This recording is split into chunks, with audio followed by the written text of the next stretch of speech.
Siapakah pencetus sistem Among?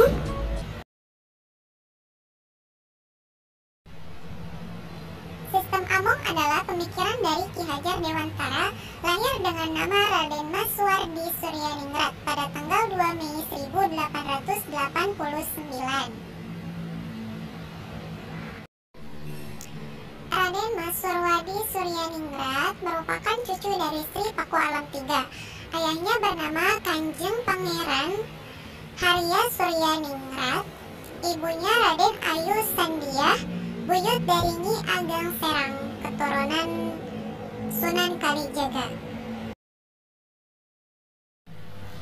Menurut Ki Hajar Dewantara, pendidikan Barat terlalu intelektualistik dan materialistik. Taman Siswa merupakan badan perjuangan kebudayaan dan pembangunan masyarakat yang menggunakan pendidikan dalam arti luas untuk mencapai cita-citanya. Tujuannya untuk membangun anak didik menjadi manusia yang beriman dan bertakwa kepada Tuhan Yang Maha Esa, merdeka lahir batin, luhur dan akal budinya, cerdas dan berketerampilan.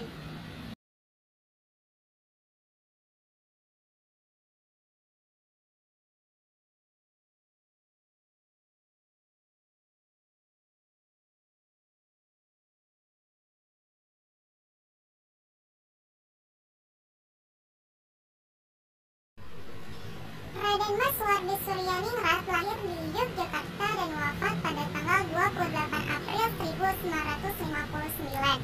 Dan sekarang hari kelahirannya diperingati sebagai Hari Pendidikan Nasional di Indonesia.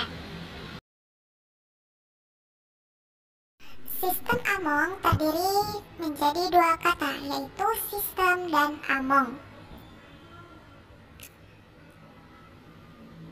Sistem adalah metode atau pola pelaksanaan. Sistem diartikan sebagai serangkaian komponen atau bagian yang saling terkait dan berfungsi untuk tercapainya tujuan yang telah diterapkan. Sedangkan among ialah mengasuh, memelihara, atau menjaga. Dalam kata among juga terdapat kata dasar mong yang mencakup momong, among, dan ngemong. Momong dalam bahasa Jawa berarti merawat dengan tulus dan penuh kasih sayang serta mentransformasikan kebiasaan-kebiasaan atau membiasakan hal-hal baik. Yang kedua adalah among. Dalam bahasa Jawa berarti menjadi contoh tentang hal yang baik tanpa harus mengambil hak anak, agar anak bisa tumbuh dan berkembang dalam suasana batin yang merdeka. Yang ketiga adalah ngemong. Dalam bahasa Jawa berarti proses untuk mengamati, merawat, dan menjaga agar anak mampu mengembangkan dirinya, bertanggung jawab dan disiplin berdasarkan nilai-nilai yang telah diperolehnya.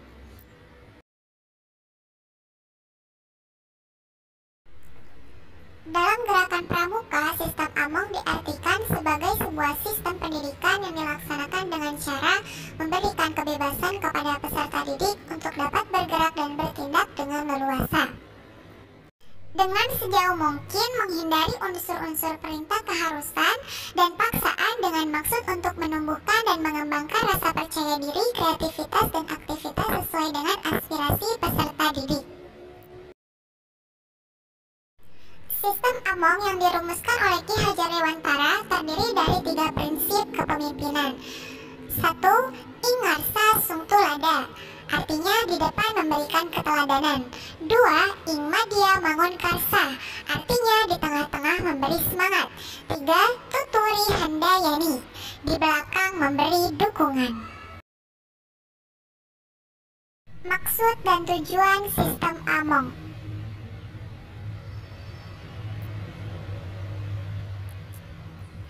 Maksud sistem among dalam gerakan pramuka merupakan pelaksanaan ketentuan dalam Undang-Undang Nomor 12 Tahun 2010 tentang Gerakan Pramuka dan Anggaran Dasar dan anggaran rumah tangga Gerakan Pramuka yang merupakan landasan hukum organisasi Gerakan Pramuka. Tujuan sistem AMONG dalam Gerakan Pramuka. Untuk anggota pramuka, agar setiap proses pendidikan kepramukaan dapat dijalani tanpa adanya keterpaksaan dan ketidakleluasaan. Untuk pembina, agar setiap pembina pramuka dapat bersikap atau berperilaku sebagai pemberi teladan, pembangun keinginan, dan pemberi motivasi bagi para anggotanya. Nah, pembahasan selanjutnya mengenai tata cara pelaksanaan sistem AMONG. Dalam pelaksanaan sistem AMONG, Ki Hajar Dewantara sering kali menganjurkan para pamong untuk belajar sambil bermain. Di samping hal itu, sistem AMONG juga mengajarkan anak untuk belajar secara berkelompok agar memungkinkan mereka melakukan interaksi sosial kepada sesama peserta didik. Nah, dalam kepramukaan, peserta didik juga dibedakan ke dalam 4 jenjang pendidikan kepramukaan. Keempat jenjang ini disesuaikan dengan usia peserta didik mulai dari 7 tahun sampai 25 tahun. Nah, tingkatan pendidikan tersebut yang pertama ada siaga. Jenjang pendidikan siaga merupakan jenjang pendidikan kepramukaan antara usia 7 sampai 10 tahun.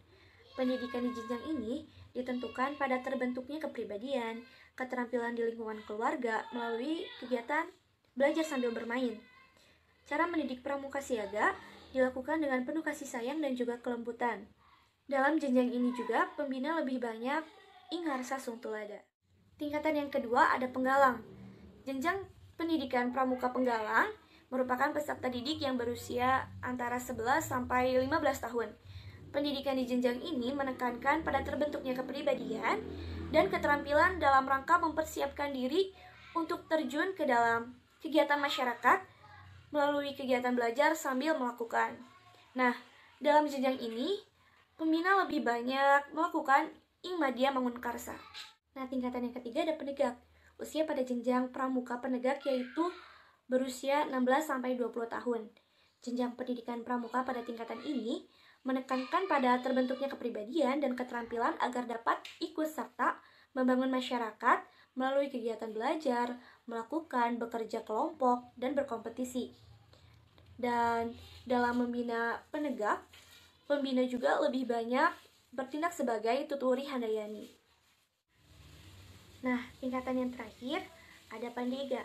Usia peserta didik pada jenjang ini berusia sekitar 21 tahun sampai 25 tahun. Jenjang pendidikan pandega menekankan terbentuknya kepribadian dan keterampilan agar dapat ikut serta membangun masyarakat melalui kegiatan kemasyarakatan. Dan cara membina pramuka pandega adalah tidak bersifat menggurui dan semua keputusan dilaksanakan secara bermusyawarah serta berkomitmen untuk patuh terhadap keputusan-keputusan yang telah ditetapkan. Nah, dalam pandega pembina 90% itu bertindak sebagai tuturi handayani.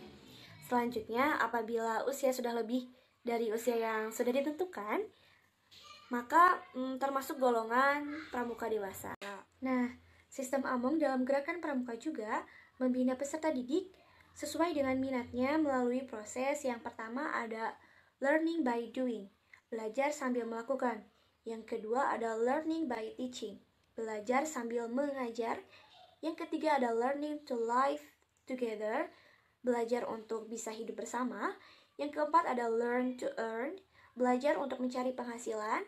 Yang kelima ada earning to live, penghasilan untuk hidup. Dan yang keenam ada living to serve, hidup untuk mengabdi. Selain itu, proses pendidikan kepramukaan atas dasar sistem AMONG harus dilakukan dalam suasana kekeluargaan.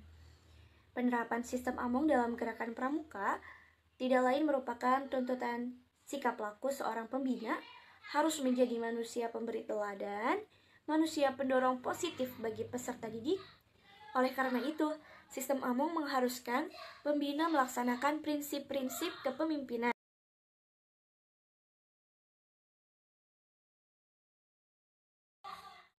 Dan hal terakhir dalam sistem AMONG, seorang pembina pramuka ketika dalam mengerjakan tugasnya wajib bersikap dan berperilaku yang pertama, cinta kasih, kejujuran, keadilan, kepantasan, kesederhanaan, kesanggupan berkorban, dan kesetiakawanan sosial. Dan yang kedua, ada disiplin dan juga inisiatif. Yang ketiga, bertanggung jawab terhadap diri sendiri, sesama manusia, bangsa dan juga negara, alam dan lingkungan hidup, serta bertanggung jawab kepada Tuhan Yang Maha Esa. Kita punya yel-yelan nih guys. Halo kawan-kawan semua, apa kabarnya? Semoga sehat ya. Mari berkumpul untuk mengenal sistem Amung di Pramuka. Ki Hajar Dewantara pemikirnya, Raden Mas itu gelarnya. 2 Mei 89 itu tanggal kelahirannya. 3 prinsip kepemimpinannya, Ingar Sasung Tulada itu yang pertama, Ing Madya Mangun Karsa itu yang kedua, Tutwuri Handayani yang ketiga. Halo kawan-kawan semua, apa kabarnya? Semoga sehat ya. Mari berkumpul untuk mengenal sistem Amung di Pramuka. Sistem Amung di Pramuka. Sistem Amung di Pramuka.